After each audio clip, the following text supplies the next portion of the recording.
What if the altar wasn't a place of death, but the place you finally came alive?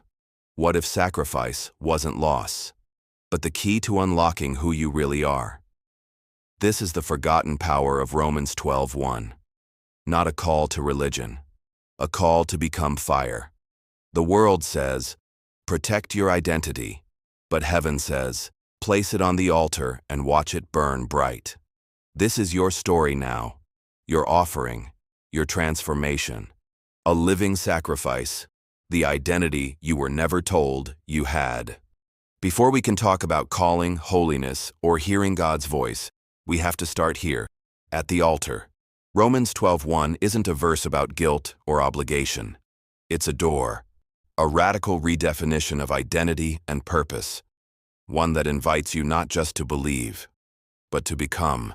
Therefore, I urge you, brothers and sisters, in view of God's mercy, to offer your bodies as a living sacrifice, holy and pleasing to God. This is your true and proper worship. The phrase living sacrifice might sound like a paradox, but in truth, it's a mirror. A divine paradox that captures the very tension of what it means to follow Christ in a world that demands comfort, autonomy, and self-worship. And Paul wastes no time softening the edges. This is no warm-up verse, no inspirational quote for your coffee mug. It's a full-throttle collision between heaven's priorities and earth's illusions. When Paul says, in view of God's mercy, he's not tossing in a generic feel-good moment. He's pointing backward to 11 chapters of cosmic unveiling. Grace poured out on Jew and Gentile, wrath withheld from those who deserved it, promises fulfilled against impossible odds. Mercy wasn't theoretical, it was blood-stained. A mercy that cost heaven everything. And it's because of that mercy that Paul now shifts the conversation from what we believe to what we become. This is where the gospel gets personal, where theology becomes identity, where doctrine meets decision. Because Paul doesn't say, believe a little harder. He says, offer your body, not your resume, not your ideas, not your spiritual Pinterest board, your body, your whole self, the parts you like and the parts you don't, the broken, the scarred, the tired. It all goes on the altar. And here's where it gets wild. This sacrifice isn't about death, it's about life, living, ongoing, breathing. The altar isn't just where something ends. It's where transformation begins. It's where the old self is burned away, not by fire, but by surrender. You don't become a living sacrifice once, you remain one. Every day you crawl back onto the altar. Every moment you deny the whisper that says, you deserve better.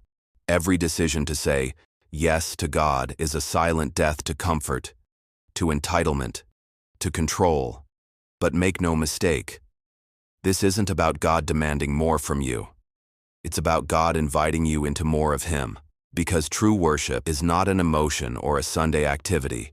It's a life completely yielded, not compartmentalized, not outsourced to spiritual professionals.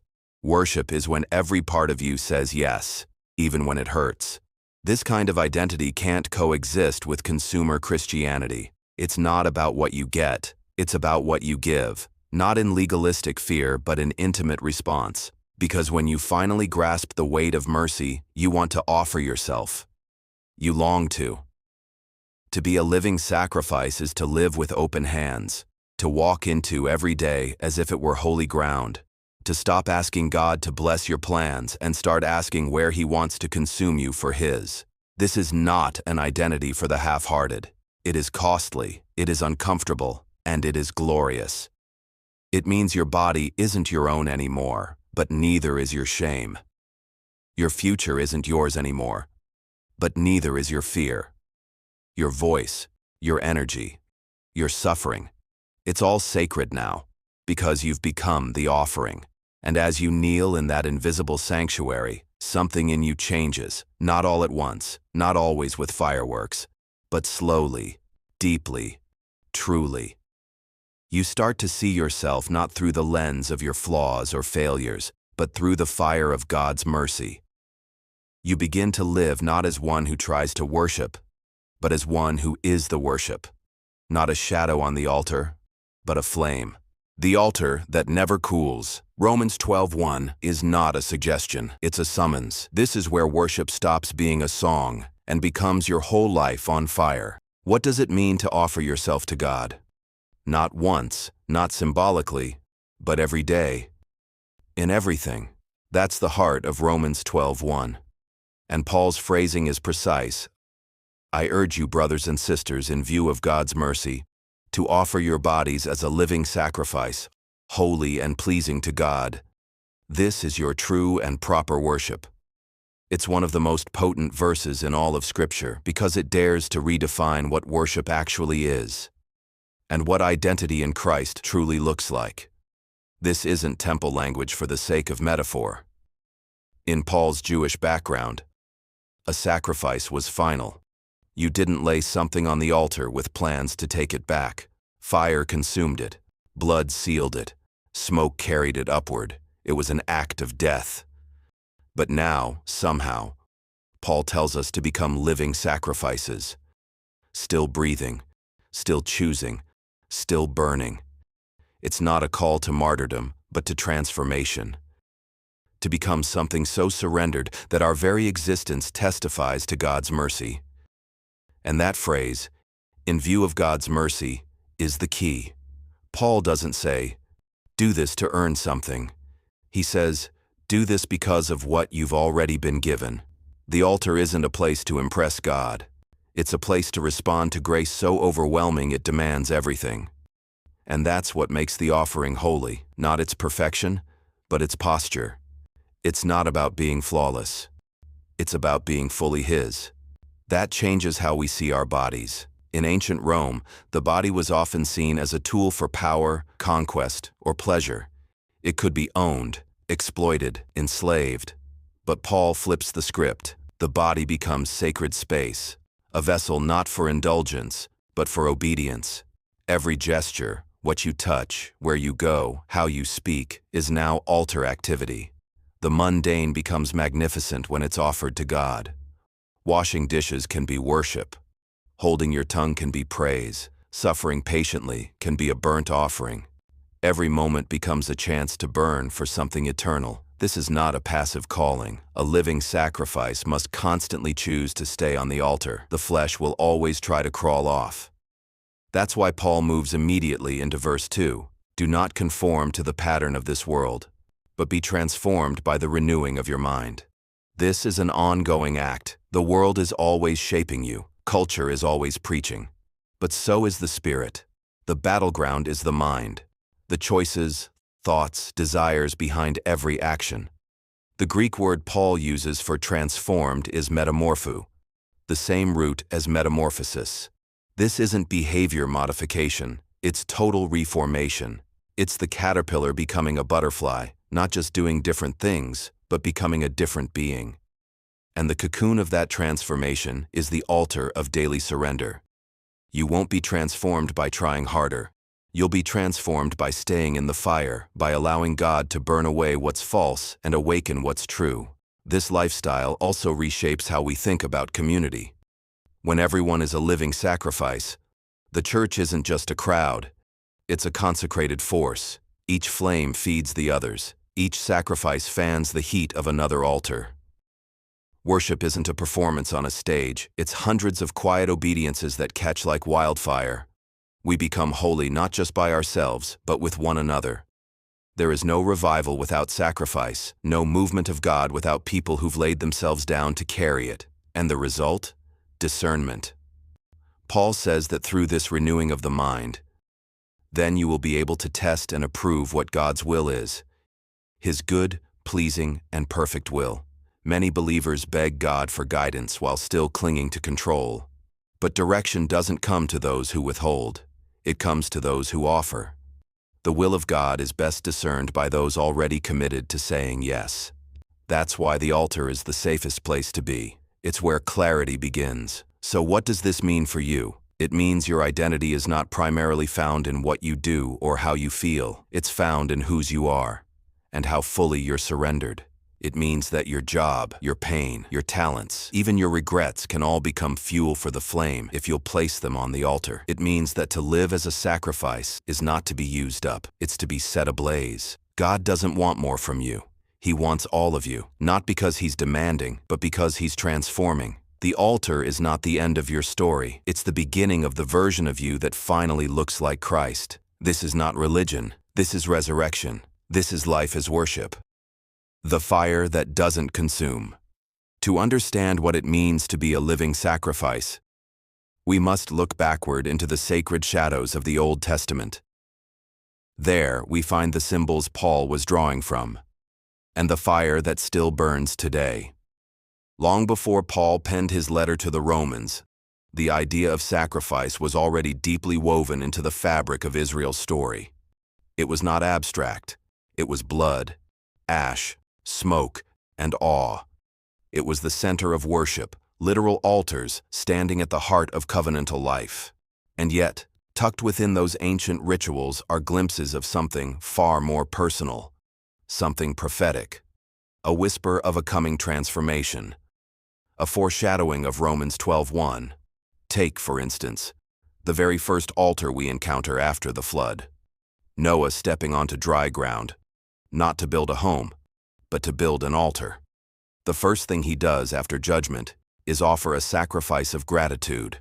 And what does the scripture say? The Lord smelled the pleasing aroma. God was not moved by the meat, but by the heart behind it. The altar became a place of restored relationship, where worship rose like fragrance and mercy descended like rain. Fast forward to Mount Moriah, where Abraham, the father of faith, bound his beloved son Isaac and laid him on the wood. The knife was lifted, the silence thick, but then, Abraham, a ram caught in the thicket. A substitute provided, and from that place came a new name for God, Yahweh Yireh, the Lord will provide. This is not just a tale of obedience. It is a picture of identity. Isaac was spared, but Christ would not be. The Son would one day lay himself willingly on the wood, not as a test, but as the fulfillment. The fire from heaven that consumed Elijah's offering on Mount Carmel wasn't just spectacle, it was validation. The God who answers by fire, He is God. That scene wasn't just about a prophet versus false priests. It was about the nature of sacrifice. The altar was drenched in water, made humanly impossible to ignite. And yet God sent fire. The message: God doesn't need our help to start the blaze. He only asks that we prepare the altar, lay down the offering, step back, and believe. Then there's Leviticus 6:13, a verse rarely quoted in sermons, but vital to the symbolism Paul draws on. The fire must be kept burning on the altar continuously. It must not go out day and night. The priests were to tend the flame. Why? Because the altar represented ongoing communion with God. A life of worship wasn't a one-time event. It was constant offering. That's the image behind a living sacrifice. Not a dramatic gesture, but a sustained fire. But perhaps the clearest symbolic foreshadowing comes from Moses. A shepherd in exile, wandering through the desert, he stumbles upon a bush engulfed in flames, yet not consumed. And from within that fire, God calls his name. Moses, Moses. Remove your sandals, he says. This is holy ground. It's a paradox. Fire that purifies, but doesn't destroy. That's the essence of the altar Paul describes in Romans 12. The living sacrifice is not consumed, but refined. Not annihilated, but made holy. That burning bush was more than a miracle. It was a metaphor for Moses, for Israel, and now, for us. God doesn't demand we burn out. He invites us to burn bright, to be ablaze with purpose, without losing who we are. But that only happens when we stop running, when we stop managing the fire and finally step barefoot into His presence. The altar is holy ground, not because of what we bring, but because of who meets us there. Even the temple sacrifices foreshadowed something deeper. The sin offering, the burnt offering, the peace offering, all point forward to the ultimate offering of Christ. He became the Lamb. He became the priest. He became the altar. And through his sacrifice, he made it possible for us to climb onto that altar, not to die, but to live. That's why Paul says this is our reasonable act of worship. Because in light of what Christ offered, our surrender is not radical. It's logical. It's important to remember.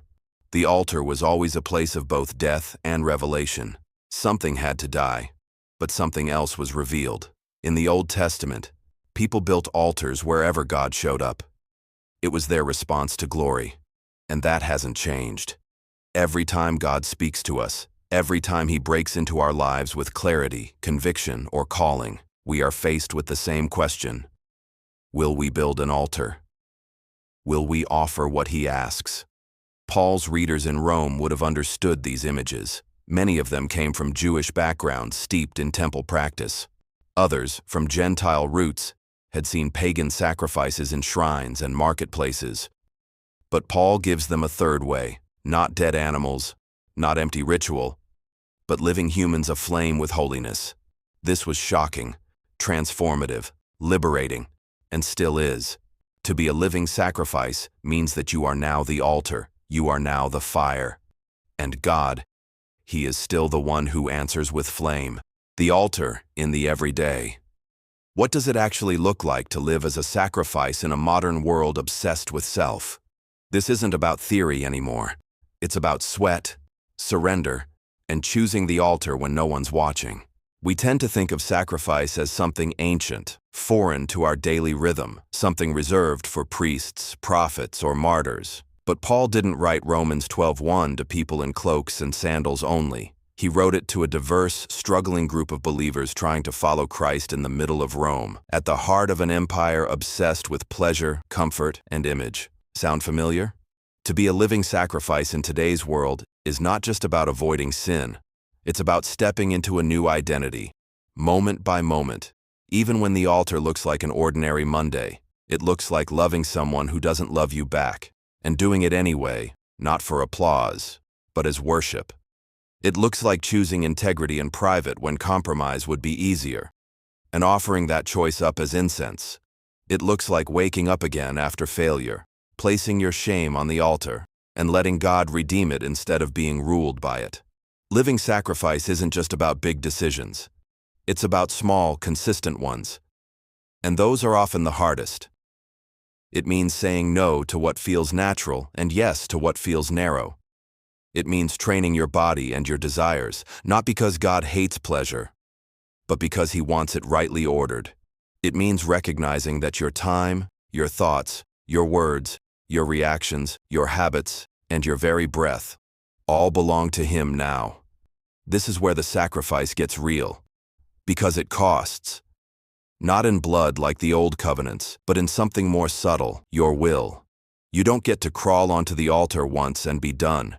You do it again, and again, and again. In the world's eyes, that looks like weakness, but in heaven's eyes, it looks like fire. Paul follows up his plea in verse 1 with a command in verse 2. Do not be conformed to this world, but be transformed by the renewing of your mind. There it is. This sacrificial life begins not in the hands, but in the mind. We renew our minds when we stop thinking like consumers and start thinking like servants. When we let go of the need to be validated and instead embrace the call to be faithful. When we choose disciplines that stretch us, not because we're earning anything, but because we're aligning with the truth. Spiritual transformation isn't passive. It's intentional and uncomfortable. But it's also liberating. To live sacrificially means you no longer belong to yourself, and that's not a threat, it's a promise. Because the truth is, we make terrible gods. We crush under the weight of our own desires. But when we hand ourselves over to him, fully, freely, he doesn't destroy us. He resurrects us. It means your identity no longer comes from your past, your performance, or your popularity, but from the altar itself, from the one who receives your offering and says, "This is holy. This is acceptable." It also means your worship is no longer limited to a Sunday song. Your worship is how you answer emails, how you handle criticism, how you treat the stranger in traffic, how you spend your downtime. Every action becomes an act of devotion, or a denial of it. This is where living sacrifice becomes a lens through which everything else is filtered. It reframes success. It redefines freedom. It shifts what you chase and what you cherish. It also makes you resilient, because once you've offered your life to God, the enemy can't manipulate what you've already surrendered. If your reputation is already on the altar, you won't be paralyzed by what people say. If your plans are already laid down, you won't be wrecked when they change. If your body is already a temple, you'll stop treating it like a tool for gratification and start treating it like a vessel of glory.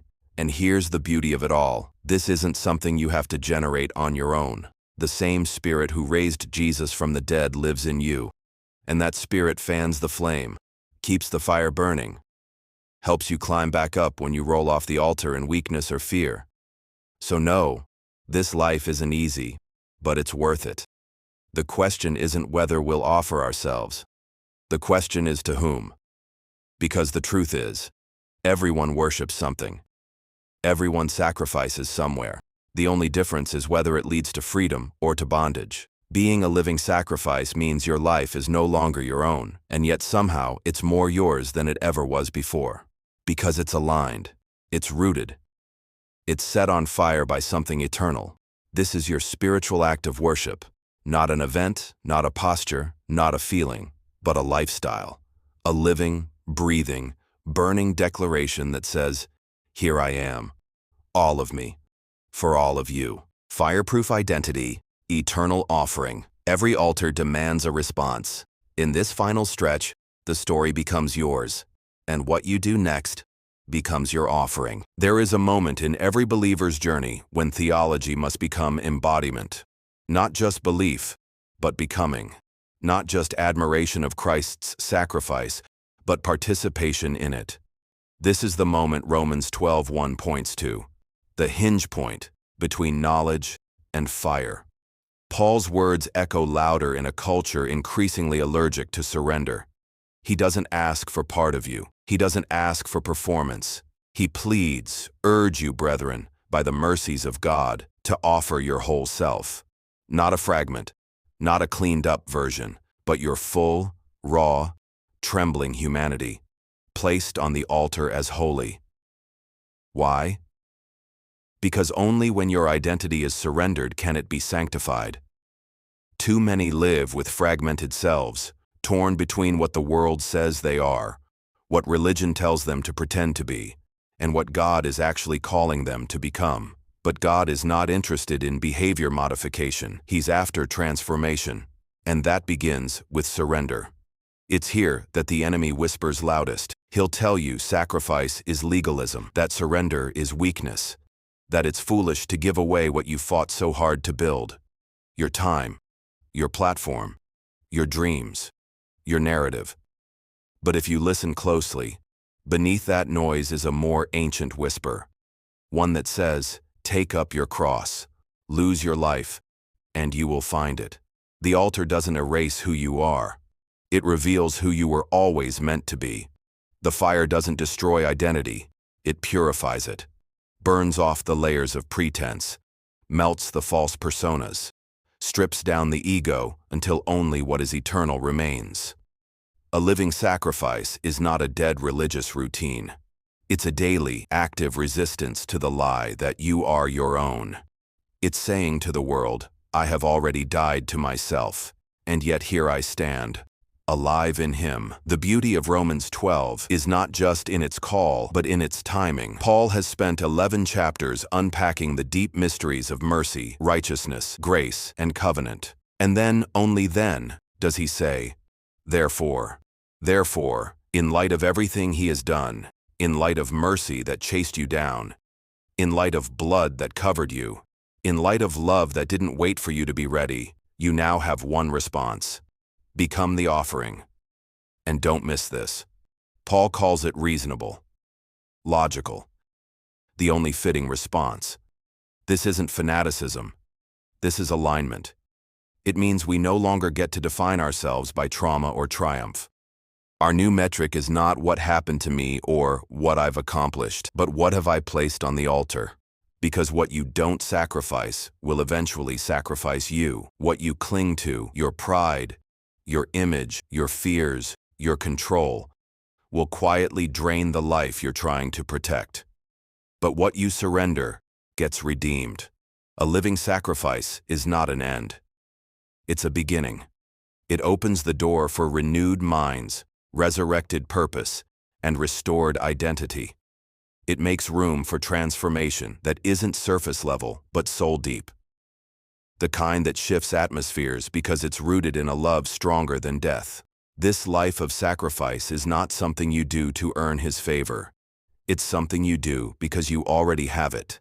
It's the overflow of being captivated by mercy. And when you live this way, you become a witness, not just by your words, but by your endurance, your peace under pressure, your joy when no one else can explain it, your refusal to be conformed. You become a holy contradiction, someone who dies daily but is fully alive. So, the question stands, will you step onto the altar, not just once in a revival moment, but tomorrow morning, and the day after that, in your habits, in your relationships, in your thought life, in your calling, because your life is the sermon, your offering is the message, and your surrender is the proof that the gospel didn't just reach you, it changed you. This is your holy act of worship, not confined to a building, but expressed in your breathing, walking, loving, and living. And here's the secret heaven already knows. The living sacrifice always catches fire.